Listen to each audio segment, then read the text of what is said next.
friends, welcome back to my channel Savvy Learner. In this video நம்ம பார்க்க போறது 11th accountancy தான் பார்க்க போறோம். CBC syllabus chapter 13 bank reconciliation statement தான் பார்க்க போறோம். So last videoல கொஞ்சம் நம்ம introduction நம்ம topic discuss பண்ணோம். So இந்த வீடியோல BRS பத்தி நம்ம டீடைலா பார்க்க போறோம். So first what is BRS அப்படின்றத பார்த்தறலாம்.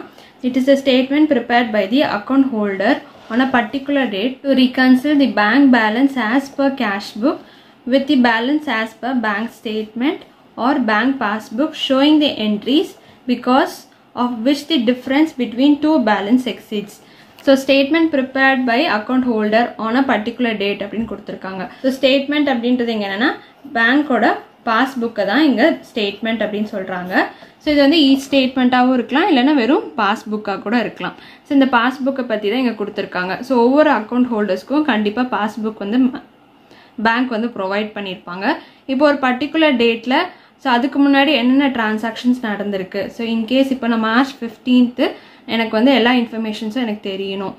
அப்போ டில் மார்ச் மட்டும் என்னென்ன ட்ரான்சாக்ஷன்ஸ் நடந்திருக்கு அப்படின்ற ஒரு இன்ஃபர்மேஷன்ஸ் வந்து எதுல இருக்கும் அப்படின்னா நம்மளோட ஸ்டேட்மெண்ட்ல இருக்கும். இப்போ மார்ச் 1ல இருந்து மார்ச் 15th மட்டும் என்னென்ன டிரான்சாக்ஷன் நடந்திருக்கு அப்படின்னு நான் பார்க்கணும்னா எதுல பார்க்கலாம்னா ஸ்டேட்மெண்ட்ல பார்க்க முடியும். ஸோ இது வந்து பர்டிகுலர் டேட் அப்படின்றது ஃபிக்ஸ்டு டேட் கிடையாது. எந்த டேட் வேணாலும் நம்ம எடுத்துக்கலாம். இப்போ ஃபார் எக்ஸாம்பிள் இப்போ ஏப்ரல்ல இருந்து மார்ச் மட்டும் நம்மளோட அக்கௌண்டிங் பீரியட் இருக்கும். ஸோ அப்போ மார்ச் எண்டிங் மட்டும் முடியும் போது நம்ம என்னென்ன டிரான்சாக்ஷன்ஸ் பண்ணியிருக்கோம், ஸோ என்ன மாதிரி செக்கு கொடுத்துருக்கோம், ஸோ யார் யாருக்கெல்லாம் செக்கு கொடுத்துருக்கோம், ஸோ அவங்களுக்குலாம் பேமெண்ட் போயிருச்சா, நம்ம யார்கிட்ட இருந்து அமௌண்ட் ரிசீவ் பண்ணியிருந்தோம் அதெல்லாம் என்ட்ரி போட்டிருக்கோமா, ஸோ அந்த மாதிரி எல்லா டிரான்சாக்ஷனுமே இருக்கும். ப்ளஸ் இப்போ வந்து ஒவ்வொரு மந்த்துமே பேங்க் வந்து சில சார்ஜஸ் பண்ணலாம். இன்கேஸ் நம்ம டெபாசிட்ஸ் இல்லை சேவிங் அக்கௌண்ட்ஸ் வச்சுருந்தா அதுக்கு இன்ட்ரெஸ்ட் ப்ரொவைட் பண்ணியிருப்பாங்க. ஸோ அந்த மாதிரி சின்ன சின்ன டிரான்சாக்ஷன்ஸ் எல்லாமே எதில் நம்ம பார்க்க முடியும் அப்படின்னா பேங்க் ஸ்டேட்மெண்ட்டில் தான் பார்க்க முடியும். ஸோ எக்ஸ்ட்ராவே ஏதாவது அமௌண்ட் சார்ஜ் பண்ணியிருக்காங்களா, இல்லை நம்மளுக்கு வந்து ஏதாவது சார்ஜஸ் வந்து எடுத்திருக்காங்களா, இன்கம் ஏதாவது வந்திருக்கா. இன்கேஸ் இப்போ மிஸ்டர் எக்ஸ் அப்படின்றது நம்மளோட கஸ்டமர். ஸோ நம்மள்ட்ட இருந்து கூட்ஸ் வந்து பர்ச்சேஸ் பண்ணிட்டு போயிருக்காங்க. ஸோ அதோட ஒர்த் ஆஃப் லைக் 1 lakh அப்படின்னா ஸோ அந்த 1 lakh அமௌண்ட்டை அவங்க டெபாசிட் பண்ணுறாங்க, அக்கௌண்ட்டில் வந்து டைரெக்டாக டெபாசிட் பண்ணுறாங்க அப்படின்னா அப்போ நம்ம லைக் அந்த கஸ்டமர் வந்து நமக்கு இன்ஃபார்ம் பண்ணவே இல்லை. அப்போ நமக்கு என்ன ஆகும், நமக்கு அந்த இன்ஃபர்மேஷன் நமக்கு கன்வே ஆயிருக்காது.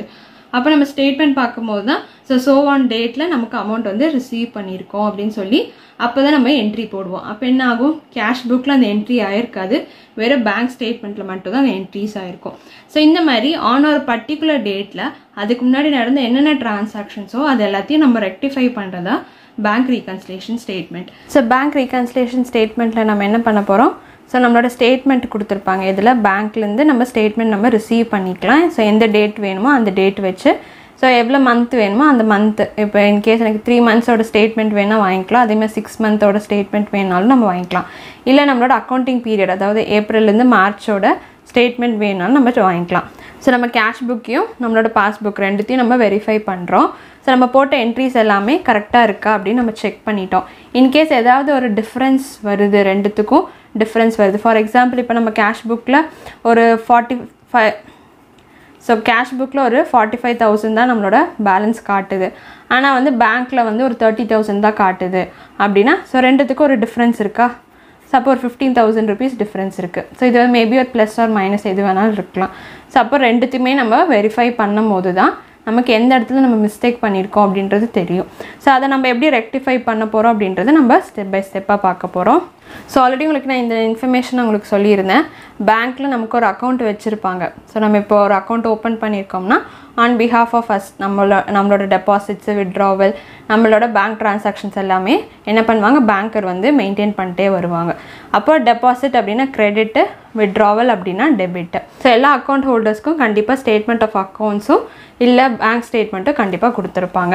நெக்ஸ்ட் உங்களுக்கு ஆல்ரெடி சொன்ன மாதிரி ஸோ இது ரொம்ப இம்பார்ட்டன்ட். ஸோ டெபாசிட் பண்ணுறோம் அப்படின்னா நம்ம டெபாசிட் பண்ணும்போது கேஷில் வந்து டெபிட் ஆகும், அதாவது கேஷில் வந்து கம்மியாகும், பாஸ்புக்கில் ஜாஸ்தியாகும். ஏன்னா நம்ம எதில் டெபாசிட் பண்ண போகிறோம், அக்கௌண்ட்டில் தான் டெபாசிட் பண்ண போகிறோம். கேஷில் இருக்கிற அமௌண்ட்டை எடுத்துகிட்டு போய் நான் பேங்க்கில் டெபாசிட் பண்ணுறேன். அப்போ கேஷ் புக்கில் அமௌண்ட் கம்மியாகும், பேங்க் புக்கில் அதாவது பாஸ்புக்கில் அமௌண்ட்டு ஜாஸ்தியாகும். அதே மாதிரி வித்ட்ரா பண்ணுறேன் அப்படின்னா நான் பேங்க்கில் இருக்கிற அமௌண்ட்டை எடுக்கிறேன். ஸோ பேங்க்லேருந்து ஒரு இங்கே வந்து ஒரு 10,000 இருக்குன்னா அதுலேருந்து ஒரு 5,000 எடுத்து கேஷில் வச்சுக்கிறேன் அப்படின்னா அப்போ என்ன ஆகும், கேஷ் பேலன்ஸ் வந்து ஜாஸ்தி ஆகும். ஸோ இது ரெண்டும் உங்களுக்கு புரிஞ்சிருக்கும்னு நினைக்கிறேன். ஸோ நீட் எதுக்காக நம்ம பேங்க் ரீகன்சிலேஷன் ஸ்டேட்மெண்ட் ப்ரிப்பேர் பண்ணணும். So transactions of deposit and withdrawal during a period being recorded in both cash book and passbook balanced by the two records at the end of period should normally match. என்ன பண்ணியிருக்கணும், in case நம்ம டெபாசிட்டோ withdrawals மற்ற எந்த transactions நம்ம போட்டிருந்தாலுமே so ரெண்டு இதுலையுமே நமக்கு ப்ராப்பராக நம்ம மெயின்டைன் பண்ணிட்டு வந்திருந்தா அட் தி அக்கௌண்டிங் பீரியட், அதாவது அக்கௌண்டிங் பீரியட் முடியும் போது கண்டிப்பாக ரெண்டுமே நமக்கு ஈக்குவலாக இருக்கணும் பேலன்ஸு. இன்கேஸ் மேட்ச் ஆகலை, இன்கேஸ் பேலன்ஸ் வந்து மேட்ச் ஆகலை அப்படின்னா ஸோ அதுக்கு நம்ம ஃபஸ்ட்டு என்ன பண்ணணும், ரீசன் என்ன அப்படின்றத நம்ம கண்டுபிடிக்கணும். ஸோ அந்த ரீசன் என்ன அப்படின்றத எப்படி பார்க்க முடியும், நம்மளோட பாஸ்புக் எடுத்தால் தான் நம்மளால் செக் பண்ண முடியும். ஓகே, ஸோ ரெண்டுமே எடுக்கணும், ரெண்டுமே சைமல்டேனியஸில் எடுத்துகிட்டு இன்கேஸ் இந்த இடத்துல 5th ஒரு பர்சன் மிஸ்டர் ஏக்கு நான் செக்கு கொடுத்துருக்கேன்னா அதில் வந்து பேங்க்கில் வந்து அந்த செக் வந்து அவர் அமௌண்ட் வந்து அவர் கொடுத்துட்டாங்களா, அமௌண்ட் வந்து அவங்க ரிசீவ் பண்ணிட்டாங்களா அப்படின்றத எதில் பார்க்க முடியும், நம்மளோட அக்கௌண்ட்டில் தான் பார்க்க முடியும். நம்மளோட அமௌண்ட் வந்து கம்மியாக இருக்கும். அதே மாதிரி மிஸ்டர் பி வந்து நமக்கு அமௌண்ட் கொடுத்துருக்காங்களா, அப்போ கொடுத்துருந்தா என்ன ஆகும், நம்மளோட அக்கௌண்ட் அமௌண்ட்டு ஜாஸ்தியாகும். ஸோ அதுதான் இந்த நம்ம இங்கே பார்க்க போகிறோம். இன்கேஸ் நம்ம மிஸ்டர் ஏன்ற பர்சன் கொடுத்துருப்பாங்க, செக் வந்து டெபாசிட் பண்ணாமல் வச்சுருப்பாங்க, அப்போ என்ன இருக்கும், நம்ம கேஷ் புக்கில் அந்த என்ட்ரி போட்டோம், மிஸ்டர் ஏக்கு நான் கொடுத்துட்டேன் அப்படின்னு நம்ம என்ட்ரி போட்டிருப்போம். ஆனால் அவர் என்ன பண்ணியிருப்பாரு, அந்த செக்கை வந்து டெபாசிட் பண்ணாமல் மறந்துருக்கலாம். அப்போ மறந்துருந்தால் என்ன ஆகும், நம்மளோட அமௌண்ட்டில் ஒரு சர்டன் அமௌண்ட் வந்து கம்மியாக இருக்கும் கேஷ் புக்கில். ஸோ அப்போ பார்த்திங்கன்னா ஒரு டிஃப்ரென்ஸ் வந்து கண்டிப்பாக வந்துக்கிட்டே இருக்கும். அந்த மாதிரி ஐடென்டிஃபை பண்ணணும் எதுக்காக அந்த டிஃப்ரென்ஸ் வந்து வருது, அதுக்கப்புறமே தான் செக் பண்ணணும் இந்த டிஃப்ரென்ஸ் வந்து பாஸ்புக்கில் டிஃப்ரென்ஸ் வருதா, கேஷ் புக்கில் டிஃப்ரென்ஸ் வருதா. ஸோ இது ரெண்டுத்தையும் நம்ம பண்ணணும். ஃபஸ்ட்டு மோஸ்ட்டாக நமக்கு பேலன்ஸ் ஆயிரும், பேலன்ஸ் ஆகலை அப்படின்னா நம்மளோட ஸ்டேட்மெண்ட்டையும் பாஸ்புக்கையும் எடுத்து நம்ம செக் பண்ணணும். ஸோ அந்த ரீசன் என்ன அப்படின்றது இது ரெண்டுத்தையும் நம்ம அனலைஸ் பண்ணும் போது தான் தெரியும்.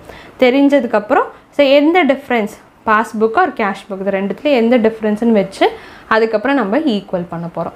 ஸோ அதுதான் நம்ம சம் வந்து போடுவோம், வந்து கேஷ் புக் வச்சு போடுவோம், பாஸ்புக் வச்சு நம்ம போடுவோம். அப்போ உங்களுக்கு ஒன்று டீட்டெயில்டாக நான் உங்களுக்கு எக்ஸ்பிளைன் பண்ணுறேன், உங்களுக்கு புரிய இருக்குது. ஸோ இதுதான் நம்மளோட நீட் எதுக்கு பிஆர்எஸ் நம்ம ப்ரிப்பேர் பண்ணுறதுக்கு.